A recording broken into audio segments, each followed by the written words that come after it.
Hello दोस्तों, मैं आपका दोस्त एडवोकेट सरोज सिंह। दोस्तों, इस वीडियो में मैं कंपलसरी रिटायरमेंट के बारे में बताना चाहता हूं।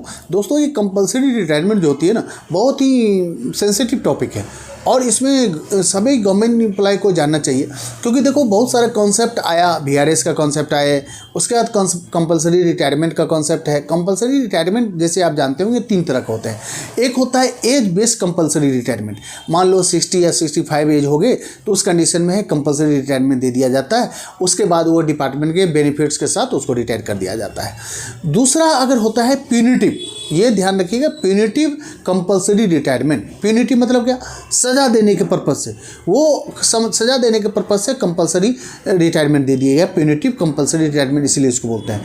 दोस्तों, प्यूनिटिव कंपलसरी रिटायरमेंट में होता है कि जैसे आपका लगा कि बहुत तरह का एलिगेशन इस पे है, मिसकंडक्ट का है, फ्रॉड का है, करप्शन का है, बार बार मान लो इनसफिशिएंट, इनकॉम्पिटेंट हैं, इनसफिशिएंट हैं, तो उसका जॉब करने के लिए सूट नहीं है, तो अब बार बार मान लो कोई तरह का आरोप आप पे लग रहा है, बार बार उस पर एलिगेशन के साथ पनिशमेंट हो रही है, तो उस कंडीशन में है कि डिपार्टमेंट ये देखती है कि he is not competent person to serve our department को सर्व करने के लिए कॉम्पिटेंट नहीं है, इज इफिशिएंट नहीं है।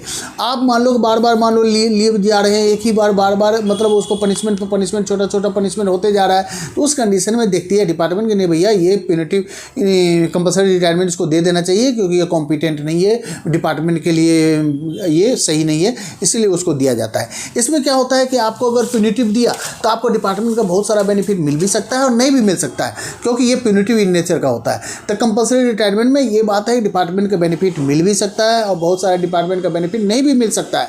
लेकिन और तीसरा जो सबसे इंपॉर्टेंट होता है, जो चलते आ रहा है आजकल डिपार्टमेंट का, स्पेशली ये पैरामिलिट्री फोर्स में ज़्यादा चलती है, कि हेल्थ बेस्ड कंपलसरी रिटायरमेंट। अब हेल्थ बेस्ड कंपलसरी रिटायरमेंट होता है, जैसे कि आप जानते होंगे कि डिपार्टमेंट में वर्कलोड, वर्किंग एनवायरनमेंट इस तरह के होते हैं कि कभी कभी उसको डिपार्टमेंट में रहते हुए इस तरह का सिचुएशन सर्कमस्टांसेस में उसको काम करना पड़ता है कि उसका इतना प्रेशर लेवल और माउंट अप हो जाता है, जिसके कारण उसको कभी कभी हेल्थ रिलेटेड इशू हो जाती है। हेल्थ रिलेटेड इशू होने के बाद उस तरह का बहुत ही इन्फॉर्मेटी बॉडी में आने लगती है, जिसके कारण बहुत सारा बॉडी का पार्ट भी डैमेज हो जाता है, जिसके कारण उसको हेल्थ रिलेटेड इशू, मान लो हाइपरटेंशन हो रहा है, डायबिटिक हो गया, या बहुत तरह का इंटरनल प्रॉब्लम उसको क्रिएट हो जाता है। हेल्थ स्ट्रेस लेवल कारण मेंटल फिटनेस में दिक्कत होती है, मतलब मेंटली और फिजिकली अनफिट होने लगता है। तो उस कंडीशन में क्या होता है, ग्रेड। अब मान लो ग्रेड है, अब ग्रेड के बाद में होता है जैसे शेप 1, शेप 2, शेप 5। आप जानते होंगे कि हेल्थ का क्राइटेरिया है कि ये बंदा अगर शेप 1 में है तो बहुत अच्छा है, शेप 5 में चला गया तो बहुत ही ख़राब कंडीशन में चला गया। तो इसमें भी बहुत तरह की बातें होती है। डिपार्टमेंट का मेडिकल बोर्ड डिसाइड करता है, डिपार्टमेंट की मेडिकल बोर्ड देखती है उसका शरीर फिजिकल और मेंटली हेल्थ का, उसका पूरी तरह उसका काउंसलिंग होता है, उसका पूरी तरह जाँच पड़ताल होने के बाद ये पता चलता है कि ये इसका बॉडी किस तरह के स्टेज में काम कर रहा है, ये शेप 1 में है, शेप 2 में है, या किस तरह का शेप में आता है। तो इसके कारण जो होती है ना, कभी कभी डिपार्टमेंट मतलब पूरी तरह मेडिकल, मान लो मैं सही भी है तो, लेकिन वहाँ पे पार्शियलिटी हो जाती है। अगर डिपार्टमेंट ने सही ढंग से उसको नहीं किया, मेडिकल इन्वेस्टिगेशन नहीं हुआ, तो पता चला कि नहीं भैया आपका शेप बिगड़ रहा है। और वे शेप बिगड़ने के कारण भी डिपार्टमेंट ही होती है। भैया आप उस तरह के वर्किंग एनवायरनमेंट में जब बूझ रहे हो कि छोटा मान लो छोटा प्रॉब्लम है, आप प्रिवेंटिव एक्शन आप नहीं ले रहे हो, उसको बचाने के लिए नहीं ले रहे हो एक्शन, जिसके कारण उसकी प्रॉब्लम बढ़ रही है ना।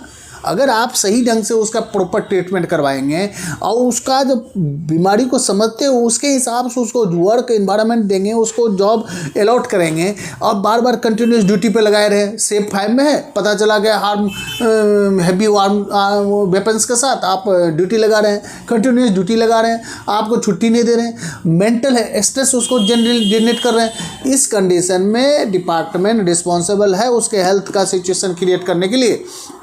जब उसका हेल्थ का सिचुएशन उस लेवल तक पहुंचा देती है डिपार्टमेंट, तब बोलता है भैया अब आप जॉब करने लायक नहीं रहे, आप ठीक है, आपको मेडिकल ग्राउंड पे हम कंपलसरी रिटायरमेंट दे रहे हैं, हेल्थ रिलेटेड कंपलसरी रिटायरमेंट। अब इसमें होता है कि भैया डिपार्टमेंट कभी कभी जो होती है ना, बहुत सारे सिचुएशन होते हैं जो कि डिपार्टमेंट के एम्प्लॉय खुद जानते होंगे किस तरह का सिचुएशन गुजरना पड़ता है।